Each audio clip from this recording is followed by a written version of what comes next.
Hello everyone, in this video we're going to talk about a VirilTonic Pillman health supplement scam. So by this end of this video, we will just analyze completely about this product, that it's a really a scam or just a normal product and people are just, bashing this product as a scam. So overall, it's marketed as a natural herbal supplement aimed at enhancing male vitality, energy and sexual performance and FDA approved and safety concern, a significant red flag because it is not approved by FDA.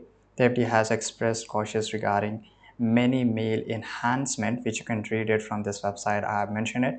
You can always screenshot by pausing this video, and you will come to know, right? And if you don't know, you can just go to this website, right? And here, issue with the claims and review. This is a third red flag. Critics have pointed out that the marketing for VirilTonic include dubious claims such as endorsement from reputable investments like Howard, which is not, right? This is wrong. This is completely a false. As you can see here, it is listed in Harvard Health Publishing, right? And here you can just read it, right? So it's completely up to you that you want to really buy a product which is not legitimate. It's completely a scam, right? And put your health into a risk. If you want to go for it, then go. I will advise you not to do this. I hope you found this video very useful. Subscribe.